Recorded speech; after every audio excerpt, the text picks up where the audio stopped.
Hello students, today we are going to start the fifth class of the electrostatic potential and capacitance.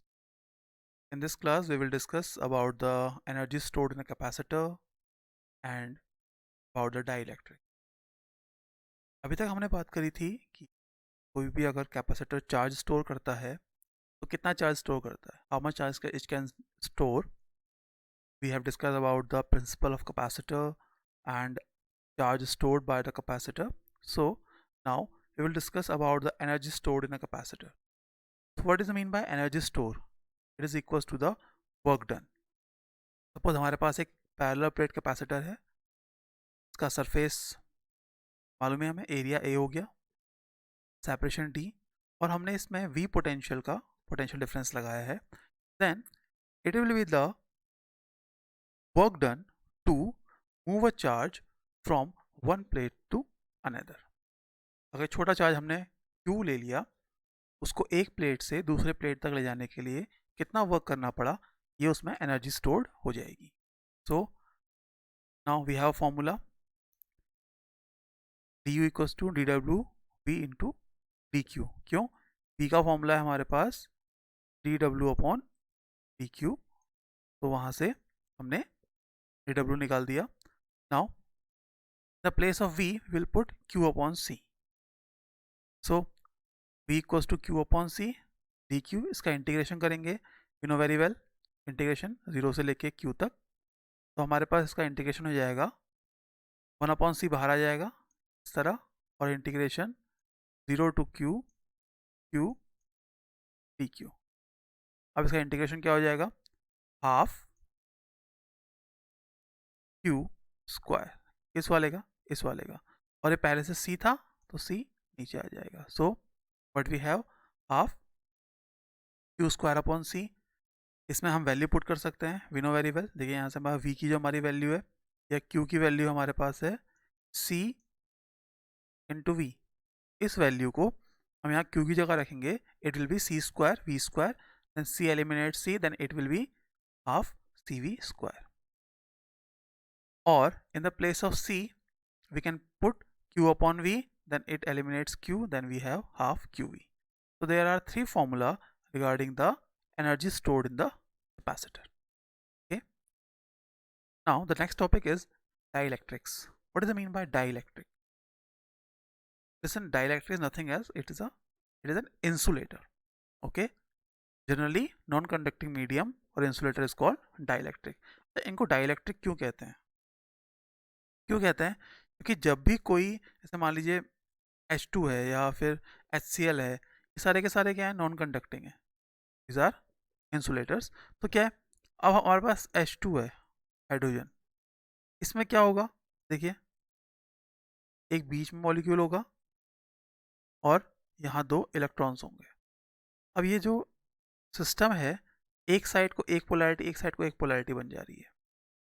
Okay, water है, water में oxygen और दो hydrogen, तो देखिए negative polarity यहाँ को बन गई, पॉजिटिव पोलैरिटी यहाँ को बन गई, तो it behaves like a dipole.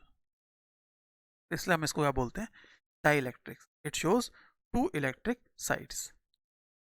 Dipole जो कांस्टेंट होता है के, ये बहुत इंपॉर्टेंट है, ये है E naught upon E N, means it is E net inside the dielectric, electric field inside the dielectric and electric field in the vacuum. इन दोनों का जो रेशियो होगा वो होगा हमारा के, that is dielectric coefficient. Okay, अब हमारे पास दो तरह के डाइइलेक्ट्रिक हैं, एक है हमारे पास पोलर डाइइलेक्ट्रिक और दूसरा क्या है, नॉन पोलर.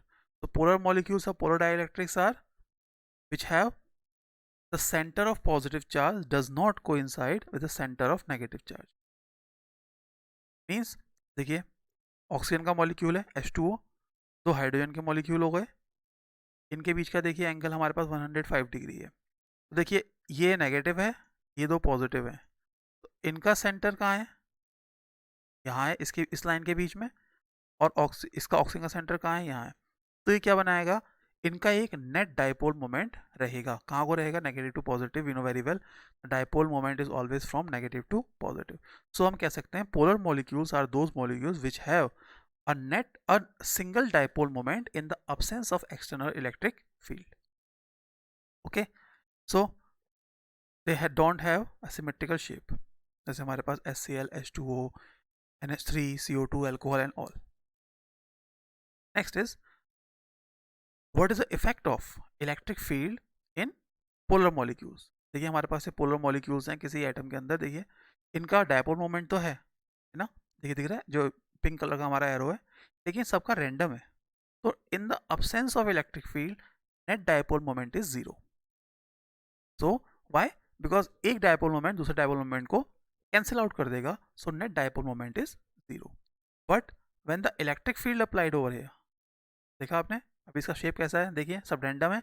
जैसे ही इलेक्ट्रिक फील्ड लगेगा सारे के सारे इलेक्ट्रिक फील्ड की लाइन में अलाइंड हो जाएंगे. So we have a net dipole moment in the presence of electric field. So you can say when the polar molecules are placed in a electric field, they show a dipole moment in the field of electric field. Okay, next are non-polar.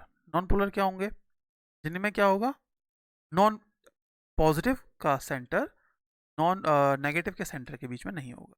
जैसे आप देखिए ये CH4 की बात कर लेते हैं. हम जानते हैं एक कार्बन होता है और 4 हाइड्रोजन होते हैं. तो this are positive, this is positive, this is positive, एक हाइड्रोजन और एक हाइड्रोजन और. इनका सेंटर कहाँ होगा, यहाँ पर होगा. तो यानी इन सब का एक ही सेंटर हो गया.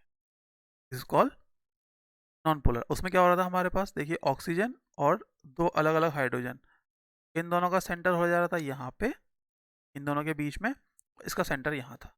ठीक है ना. This is the non polar, this is the polar and this is the non polar. Now next, इसमें इफेक्ट क्या होगा नॉन पोलर मॉलिक्यूल्स में इलेक्ट्रिक फील्ड में. देखिए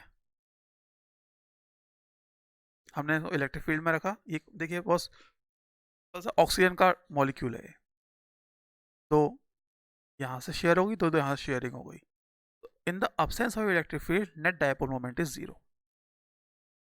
Okay, but when the electric field applied, the positive charge will try to move towards the negative, okay, and negative charge tries to move toward the positive. So it have a particular dipole moment. So this is the effect of the dielectric when placed in an electric field. Now अब dielectric को electric field में रखने पर क्या उसके अंदर जो electric field बनता है वो कंडक्टर्स की तरह बनता है. अब जरा याद दिला देता हूँ, अगर मैं किसी कंडक्टर को किसी इलेक्ट्रिक फील्ड के अंदर रखूं, ठीक है, तो जितना बाहर इलेक्ट्रिक फील्ड है उतना ही अंदर इलेक्ट्रिक फील्ड बन जाता है. तो इनके अंदर जो नेट इलेक्ट्रिक फील्ड होता है वो कितना होता है, जीरो. इसलिए कंडक्टर के अंदर कोई भी इलेक्ट्रिक फील्ड नहीं होता. ये हमने पिछली क्लासेस में बात करी थी इस बारे में. ठीक है, लेकिन डाइलेक्ट्रिक में क्या होता है, देखिए ये एक चार्ज प्लेट है, दो प्लेट्स हमारे पास, अभी इलेक्ट्रिक फील्ड जीरो है. जैसे ही मैं इलेक्ट्रिक फील्ड अप्लाई करूंगा सारे के सारे डाइलेक्ट्रिक कोफिशिएंट जो हमारे हैं वो सारे के सारे अलाइंड हो जाएंगे. अब अलाइंड हुए तो क्या हुआ, देखिए यहाँ ये पॉजिटिव या नेगेटिव है तो इलेक्ट्रिक फील्ड यहाँ को है, यहाँ ये पॉजिटिव या नेगेटिव है तो इलेक्ट्रिक फील्ड कहाँ को जाएगा, इसके अपोजिट डायरेक्शन में. बट फिर भी अंदर का electric field, because they are insulators, अंदर का इलेक्ट्रिक फील्ड बाहर के इलेक्ट्रिक फील्ड के मुकाबले कम होगा. तो net dipole electric field is not equals to zero. Okay, so this is the dielectric slab inside the electric field. Okay, इसके लिए हमारे पास डाइलेक्ट्रिक कोफिशिएंट है कांस्टेंट के की value E naught upon E naught minus E P, वही E naught upon E. Okay, this is the dielectric coefficient. Now if we place a dielectric slab inside the parallel plate capacitor, what will be the change in the strength of capacitance. बात करते हैं इस बारे में. देखिए हमारे पास एक capacitor था, सरफेस ए, सेपरेशन डी, अभी इलेक्ट्रिक फील्ड ई है, मैंने इसके बीच में एक डाइलेक्ट्रिक इंट्रोड्यूस करा. इसकी थिकनेस क्या थी, टी, और एरिया था जो प्लेट्स हैं उनके एरिया के बराबर. इनके जो प्लेट्स का डिफरेंस था वो था, now the electric field inside it in opposite direction बनेगा, तो the net electric field is E N. तो इधर इसके अंदर इलेक्ट्रिक फील्ड ये होगा, और जो बचा हुआ हिस्सा होगा इनके में इलेक्ट्रिक फील्ड क्या होगा, ई नॉट होगा।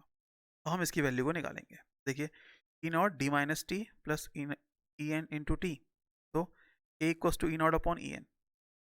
अब हमारे पास क्या होगा, E N equals to E naught upon K, तो इस ई एन की जगह में हम ये वैल्यू पुट कर देंगे, but we have V equals to this one.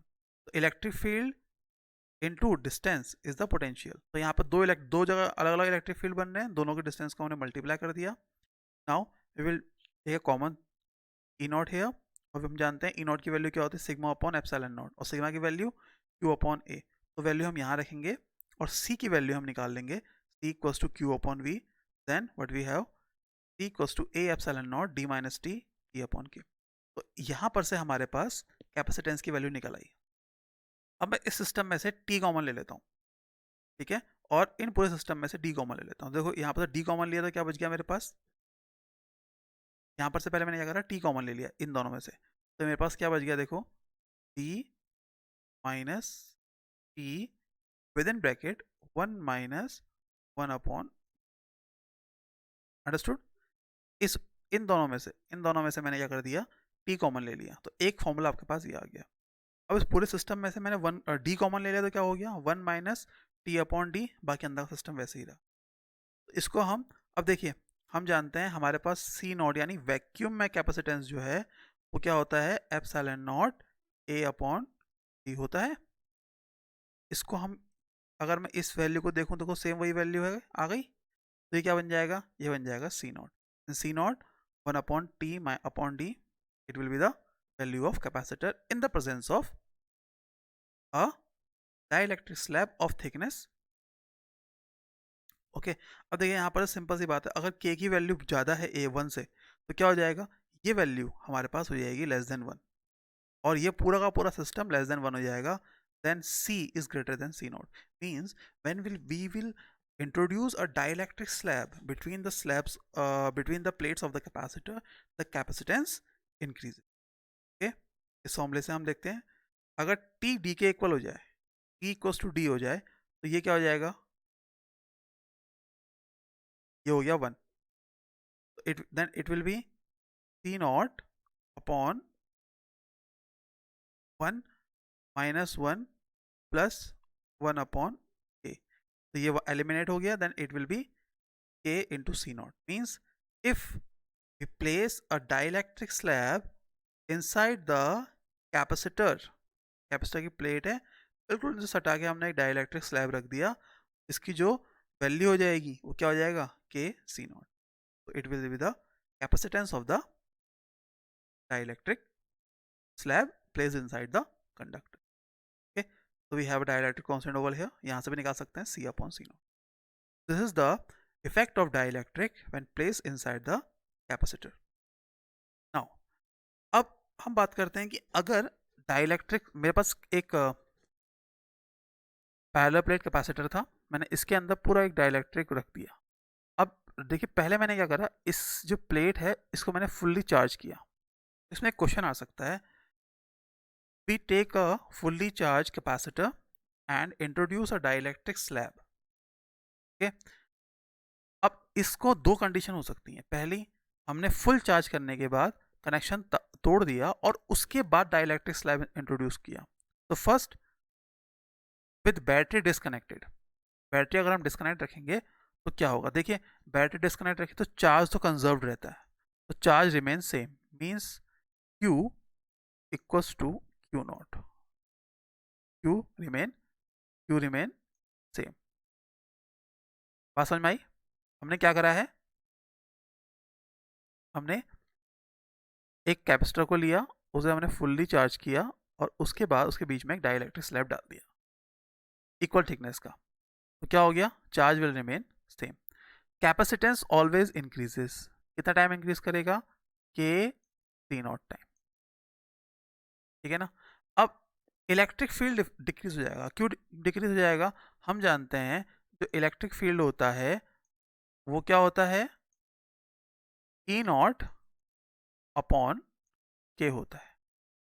क्या हो जाएगा, इलेक्ट्रिक फील्ड अपने आप अंदर, डाइलेक्ट्रिक स्लैब हमने अंदर डाला तो क्या हुआ, देखिए ये इसके अंदर इलेक्ट्रिक फील्ड कम हो गया, तो नेट इलेक्ट्रिक फील्ड क्या हो गया, कम हो गया। ओके, अगर इलेक्ट्रिक फील्ड कम हो गया तो वी भी क्या हो जाएगा हमारे पास, कम हो जाएगा। तो कितना हो जाएगा, V naught upon and energy store remain same. इसको आप फॉर्मूले से रख के निकाल सकते हैं। Okay, now second thing is if battery remain connected, अगर बैटरी हमारे पास कनेक्टेड रही तो क्या होगा। ओके, देखो अगर बैटरी कनेक्टेड है तो चार्ज रेगुलर मिलता रहेगा, then charge will increase, charge क्या होगा, हर बार इंक्रीज होगा। कैपेसिटेंस को तो इंक्रीज होना ही होना है, ठीक है। बैटरी अगर कनेक्टेड है तो पोटेंशियल डिफरेंस क्या रहेगा, सेम रहेगा। और अगर पोटेंशियल डिफरेंस सेम है तो इलेक्ट्रिक फील्ड भी क्या रहेगा, सेम रहेगा, और एनर्जी हमारी बढ़ जाएगी, इंक्रीज हो जाएगी। इसको फॉर्मूले से, एनर्जी के फॉर्मूले से रख के हम निकाल लेंगे। This is the system. अब हमने क्या करा, चार्जर को हमने मतलब कैपेसिटर को हमने चार्ज किया और इस बैटरी को कनेक्टेड रहने दिया और इसके अंदर हमने डाइलेक्ट्रिक स्लैब डाला, तो पोटेंशियल डिफरेंस क्या रहा, सेम रहा। सब चीज़ों में चेंज आ गया, चार्ज रेगुलर मिलता रहेगा तो चार्ज बढ़ जाएगा। ओके, इलेक्ट्रिक फील्ड क्या रहेगा, सेम रहेगा, बाकी चीज़ें भी इस टेबल के हिसाब से बढ़ देंगे। इन दोनों को एक ही टेबल में डाल देते हैं हम, ये टेबल बहुत अच्छी है, इसको याद कर लीजिएगा। This is the effect of the dielectric slab in the capacitor. So by this we have completed our second chapter capacitance. Okay, हम इसके न्यूमेरिकल्स वगैरह देखेंगे, इसके लिए डाउट अगर कुछ होगा तो हम उसको डिस्कस कर लेंगे। Okay, thank you very much.